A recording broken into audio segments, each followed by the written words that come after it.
I've heard a little rumor that Anthony Joshua is going to be rematching Daniel Dubois in his next fight. And guys, in this video, we're going to get into it. I'm going to talk about what the hell I think about this and how the outcome of this potential rematch could change everything. Hello everyone, welcome back to A Guy Called Henry. Guys, before we get into this one, I have to say thank you so much for the reaction to the Beterbiev-Bivol breakdown. Again, just really grateful that so many of you have enjoyed that and subscribed to the channel. So if you're new, please always remember to like these videos, subscribe, get your thoughts in the comment section below. What do you think about this potential rematch between Joshua and Dubois? I'm surprised to hear about it, to be honest with you. Very surprised about it because, in my immediate reaction to the Joshua fight, I instantly said I thought that if it was going to be anything, it's AJ retiring or potentially a fight against a wounded Deontay Wilder, or a similarly wounded Deontay Wilder, I should say. I'm quite surprised that this would be what they would do next, but I can see why it's happening. So we're going to go through this, guys. We're going to talk about why I think this might be happening, what it means for both men, and what it means for the heavyweight division in general, because it really will impact the state of boxing depending which way this potential rematch goes. And also, we obviously got to talk about what kind of chance does Joshua have in a rematch, because it was so one-sided, that first fight. Guys, if you're planning on buying the Beterbiev versus Bivol fight, all I ask, if you could do me a massive favor, is use my link in the description. It means I get a little cut of the revenue, and it just means that you help to support the channel, help me continue to put out these videos. There should be a QR code now appearing on screen, which you can also use as a link to buy the fight. And as I say, it just means you give my channel a little bit more support, and I really do appreciate it, so thank you very much. Now, there is a rumor circulating in boxing that this fight is done, that it is happening, it is the next fight that's going to be made. My instant feeling about that is, when the fight first finished and the dust was settling, my first feeling was AJ shouldn't take that again. That was a pasting, that was a real one-sided beating, the kind of fight that could potentially change you forever, really affect you, your health, your life, your well-being as you move into your later years as a human being. And so that was my first reaction. I'm someone who's probably a bit more sensitive to the state of the fighters. I understand how brutal boxing can be, and there's so many cautionary tales out there that's kind of, when a fighter's later in their career and they get knocked out like that, that's kind of the first place that my mind goes. But to be fair, the first place that the fighter's mind go is nowhere near that. The first place that the money-making people around them's minds go is nowhere near that. So I just want you to understand that's why I said that. Not because I think Joshua's terrible, not because I think he's got nothing left to offer, but just because I get this sport. I get the damage that these guys are suffering. Anyway, that aside, if this is true, what do I make of it? Is it the right thing? Is this the right thing to happen? I'm going to start with Daniel Dubois. Do I think this is the right thing for Daniel Dubois? The way we look at this is it's sort of career progression versus bank balance. That's kind of how I view, is this the right thing for Daniel Dubois? Because he won the first fight so emphatically. He doesn't really have anything to prove in beating AJ again. It was decisive, it was conclusive, it was a brutal finish, and he's just built on those last few performances where every single time he's been out, he looks like an improved fighter, he looks better. He has cemented himself as probably, you could argue, as high as the second best heavyweight in the world right now. I'd probably say he's the third best, but no problem if someone wants to say he's a little bit higher than that. Definitely not number one, because we all know who Alexander Usyk is. But in terms of, it would be lucrative without question, because they'll definitely be able to generate enough doubt in the public to sort of say, what was wrong with AJ? He's performed better than that in the past. Surely he can perform that well again. And, with that in mind, surely it makes sense for him to have another go at it, because he can't perform even that badly again. Surely he can get in there and do a better job. So I understand how you could sell it. I'm sure they could potentially find some kind of injury, something wrong in the game plan. There was that moment where we've all seen and heard it now, where Ben Davison and Lee Wiley say to him, go throw the uppercut off the double jab. And instantly on the comms, Shane McGuigan goes, don't do that. That's very dangerous advice. Daniel throws the right hand off the double, and if you throw the uppercut, it's just basic, physics. This goes from point A to point B a lot slower than this goes from point A to point B. So a straight always beats a bent arm shot. Everybody knows that, if you kind of have any vague interest in boxing or indeed even fighting in general. So, it's difficult though, because Joshua would have been concussed. He would have been working purely on instruction. It is something that's been leveled at him as a criticism quite a lot in his career, that, he doesn't have that innate boxing IQ, that innate understanding of what to do, because you could argue that the instructions weren't necessarily terrible and it was more the execution. But still, what I'm trying to say is you will find things that create enough doubt in people's minds that make you go, do you know what? Like, maybe that was just him. AJ, this is at his absolute worst. Like, surely he can't perform close to that badly again, because it really was that bad of a performance. Doing things that were uncharacteristically poor, dropping his hands in situations where, you know, in the past, I've definitely seen him with a high guard, you know, in certain moments. And I think it was almost like he just went in there with too much of a counterpuncher's mindset, not doing enough work in between the moments where you build the counters, not really setting the counters up, really just anxious and wanting to get out of there. So maybe it's a psychological thing. Maybe he can get his mind right. So I'm confident it can be built into something, an event that sells, that people want to see. So financially, big green tick. You know, for Dubois, why not? And if he can go and beat him a second time, in terms of performance, any doubts anybody had, you know, is this guy fighting a shot AJ? Is this guy fighting somebody who just cannot, you know, give him a real test anymore? Then, you know, it just answers a few lingering doubts in that area, if anybody had any. I personally don't. I think he was brilliant. So I guess it's a decent move for Dubois. But when you look at the other things he could be doing, you know, I think if he can go in and fight a Zhang or a Parker or even a Bacole next, I actually think, for me personally, that does a lot more for his position in the heavyweight division as, you know, arguably the number 2 heavyweight in the world. I think, to me, those fights are a lot more interesting. They really excite me. I want to see as many of these guys mixing it with each other as possible. And, you know, it just kind of helps to sort the rankings out, because there is sort of about 5 or 6 heavyweights right now where you all sort of think they're around about the same level. You know, in terms of it being a possibility and an option as well for him to even like refine a few things he did in that fight, because, you know, I'm sure he'll look at that performance and go, yeah, I could, there's things I could have done better. There's things I can improve on. So it's just another opportunity for him to really consolidate that win, consolidate himself in the minds of the public, make a bit more money, get himself even more promotion on a big stage. Because, you know, when you're a heavyweight, how many big stages do you actually get? You know, will Dubois ever be as big as Joshua was in his prime? Probably not. So yeah, I think if you're Daniel Dubois, you're like pretty excited at the prospect of a rematch. I think it kind of makes a lot of sense for him. So if I'm Dubois and I'm off with that rematch, I take it straight away, and I don't have a problem with it. I'm not worried about it at all. And he's only going to be probably better and probably more confident going into a rematch. The big question here, and almost the only question here, is this the right thing for Anthony Joshua? That's the core question when it comes to a rematch here. And, you know, guys, I'm not convinced that it is, but I'm also not convinced that it isn't. And I have moved on my position a little bit that I had immediately after the fight. Like I said, I was instantly like, AJ should retire. You know, AJ should get out. You know, he's made his money, you know, Ade's phrase that he loves, get rich, get out, you know. And AJ's done that, but he hasn't got out yet. And that's the key. That's the crucial thing. When is it time to walk away? When is it time to get out? Now, I can only imagine that they're looking at it and going, we still, you know, they're desperate to make that Tyson Fury fight. They want it. They need it. It's that last big payday that sends you off into the sunset. It's ridiculous if you don't release that commercial opportunity if you're the financial people involved in these two guys. So it's like, do you just wait to see what happens with Fury Usyk and just make it and just take it for what it is? You know, it's two guys at the end of their careers. It's never going to be as big as it once was, but it can still be big. Or do you roll the dice and do you say, right, let's just go for this. If we can win this rematch, that fight is as big as it ever was. If Fury loses to Usyk again, I don't think that affects it too much because Usyk is the number 1 guy in the world. AJ also has 2 defeats to him. I think if AJ can beat Dubois in a rematch, then that Fury fight is really, really big still. But if Fury loses to Usyk with Joshua having lost to Dubois, it's not as big, you know? So it's kind of like rolling the dice. There's also the element of, I genuinely believe Joshua believes in like that pursuit of greatness. I think he's shown us that time and time again. He's taken on all the challenges in his career. I don't believe he's actually ducked anybody, even when the narrative might have been that. I think he's kind of taken on all comers. He's never vacated a belt to avoid anybody, something many great fighters have done over the years. And there was a moment in his fight with Dubois that really stuck with me when his corner said to him, roll the dice. And I heard Joshua going, roll the dice, innit? And it was like the way he said it, he was almost in love with the idea of going in there and going out on a shield, rolling the dice, seeing what cards come up. You know, I have nothing but praise and respect for him in terms of the way he went into the ring and fought like a warrior. And he went out on his shield. He didn't after he was really, really hurt, he didn't get on his bike, he didn't get on his jab, he didn't try to avoid getting knocked out and hurt. He went in there to try and win it and try and finish Dubois, and he got knocked out in the process.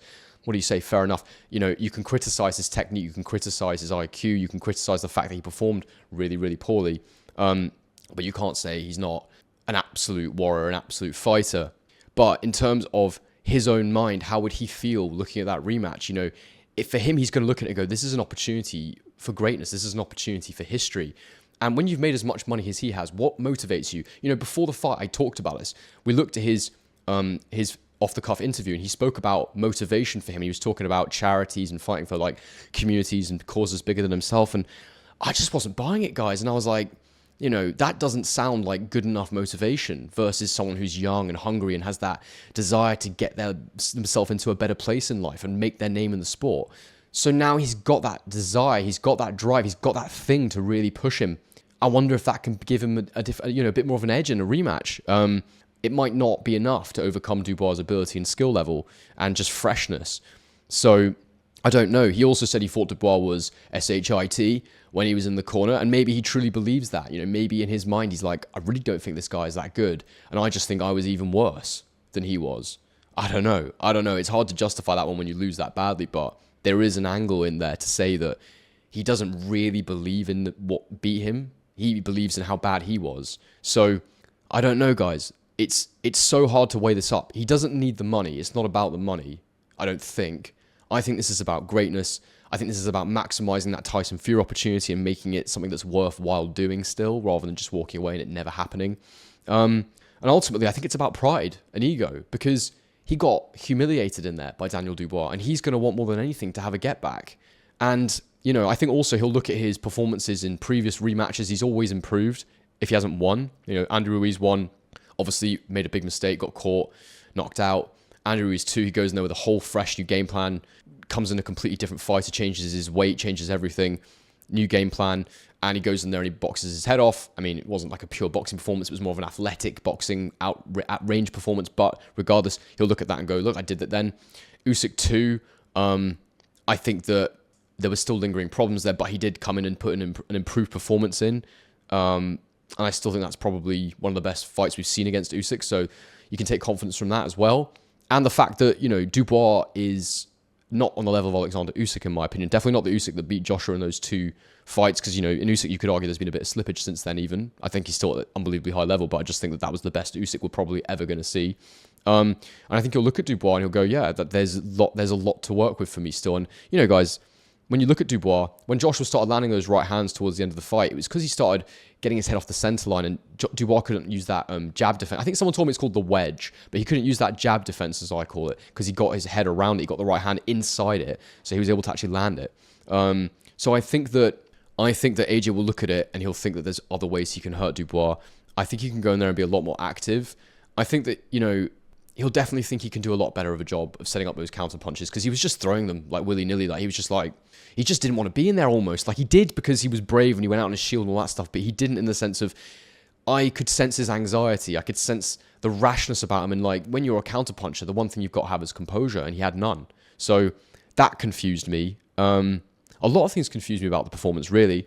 And also, Daniel Dubois had improved so much. He really had improved so much in that fight. He'd made adjustments, he'd made tweaks. If you want to go and see what I think about that from a technical standpoint, you can go and look at my post-fight game film analysis. But in summary, I think that it's not really for me to say whether this is the right thing for AJ or not. I think only AJ can really answer that. And I can understand if he wants to take it. But if he loses, then you're rolling the dice basically, and you're gambling, and you're saying, if we win, the Tyson Fury fight is massive. If we lose, it might not even be able to happen, because he can't have a back-to-back losses to Dubois and then go and fight Fury. I mean, he could, but is it really worth it? Is the money the same? Probably not. The third part of this is this the right thing for boxing? Is it the right thing for Dubois? Yes. Is it the right thing for Joshua? It's really hard to say, and it's not my call, but if I had to say, probably not. But if he wants it, if he desires it, then let him do it. That's how I view it. It's up to him what he does with his life, his health, all those things. It's completely up to him. He knows the risks. He's a sentient human being. You have to assume he knows enough about the sport now that even if people around him are telling him to do it, it's his call, and he'll make the right decision. So So is it the right thing for Joshua? Let's just say yes, because it's his call. If he wants to do it, go and get that rematch. Is it the right thing for boxing? Well, guys, in life, I believe in meritocracy. I believe what you put in, you get out. I believe in rankings. I believe in finding out who the best is over everything else, even if there's narrative to a matchup. So for me, it's the wrong thing for boxing. I think it holds up the division. It holds up other people getting their chances. It holds up other exciting possibilities and matchups. I would much rather see Dubois go and get a fight against another guy in the top 10 who's higher now, who is perceivably now higher ranked than Joshua. I think Zhang Dubois is brilliant. I think Bakole Dubois is brilliant. I think Parker Dubois is brilliant. But, you know, that's boxing. The financially sound move will be the one that happens. The move that sort of maximizes the possibility for future earnings will be the one that happens. And I think if Dubois wins, it makes him an even bigger star. If Joshua wins, it makes that Fury fight bigger than ever, or bigger than it is right now anyway. Probably not. There's probably a time when it was bigger, but, you know, bigger than it is right now and as big as it's going to be. Finally, I just want to talk a bit about like what my feelings are about what might happen in this rematch and what it would mean for the division, you know, if it goes one way or the other. So I think that it's hard to say that you see anything other than a Dubois win again in a rematch, but I do think it would be a bit more cagey. I do think it would be more competitive. I think that AJ can definitely put in a better performance. I think he needs to be a lot more defensively sound, but I think he needs to go in there with a lot less anxiety. He needs to be able to really focus, be relaxed, kind of view it like I've got nothing to lose, because he kind of doesn't now. I mean, he has that Fury fight to lose, but he's already lost. He's already gone in the ring and been battered and humiliated. So what else is there, you know? You can't hurt me anymore. So he might as well just go in there, free his mind up, and actually try and put in a good performance. So I think he can get himself more kudos, more respect. But, you know, I also came away from that fight feeling like Dubois may have just always had the wrong style for Joshua. You know, that front foot pressure, high output. Has Joshua ever fought anybody with high output like that? Maybe Parker when he fought him, but, you know, Parker kind of fought a very reserved, very sort of scared fight against AJ. I can't personally think of anybody off the top of my head, except Usyk, there you go. But Joshua lost that fight, you know, by a considerable margin. So in terms of somebody who has high output, you know, that's the wrong style for AJ. And I think Dubois, you know, he punches like a mule as well. He's worked on his own defense. There is an argument to be made that, you know, there's no version of Joshua that beats this version of Dubois. So it's difficult to see anything other than a Dubois win in a rematch. But, you know, and I probably will do a technical analysis of this at some point. You know, can Joshua win the rematch? What can he do to win the rematch? Because I think it's so difficult to see anything other than that Dubois win. I will try and find the way what can be done with this new version of Dubois, because, you know, slinging that right hand in, you know, as a sort of anxious, let me just get him out of here thing did not work for AJ. There was a couple times where he almost set up good counter punches, but they didn't quite land. He's got to find ways to counter Dubois' feet. I think the main thing that he has to do is he's got to get Dubois into the second half of the fight. That is without question. If he can get him to fight at that similarly high pace for the first 6 rounds, but hang in there, stay in there, use good defense, move around, use your own legs more effectively, get him to the second half of the fight, then go. I think that's probably key, and that's probably the strategy they'll look to employ, but there'll be definitely more to it, and we will get into that once this fight is announced. And in terms of how it could change everything, I mean, if Dubois wins, as I say, he's consolidated himself as probably the second best heavyweight in the world, second, third, whatever you want to call it. I saw a video of Ade the other day where he has said he won't accept anything less than second best. I can see how you could say he's third best, but whatever, if you want to say he's the second best, that's fine by me. And, you know, it will bring in that new era of having a main star, because he's much younger than the rest of the champions, and there's a whole batch of other new young guys coming through, so it kind of ushers in a new era for the heavyweight division, which is so important, guys, because we had that big lull for years, and we don't want that again. You know, we don't want another sort of 2-3 decades of just absolutely nothing. Well, 2 decades, let's say, of just, you know, having a couple of good fighters and the rest, just the rest of the division just having no depth, no interesting matchups, and it just kills the sport. You've got to have a thriving heavyweight division. So, you know, Dubois winning does a lot of good stuff for the division in that sense. AJ winning, you know, Dubois won't go anywhere if AJ wins. He's still there. He's still a great contender. There's still loads of brilliant fights to make for him, so it wouldn't upset the division too much in that sense. And it would just be perfect to set up that Fury fight. I've said it before in the video, and, you know, that's all there is to say. But, guys, get your thoughts in the comments section below. What do you think about a potential rematch? What do you see the outcome being? Can you see a way AJ could win? Do you think it's the right thing for Dubois? Do you think it's the right thing for AJ? Do you think it's the right thing for boxing? I think there's so much to talk about with this matchup, you know, contextually in terms of performance, but also in terms of, you know, is this the right thing for boxing? I think that's a fair question to ask, and I'd love to know what you think about it. As I always say, guys, thank you for watching to the end, and on to the next one.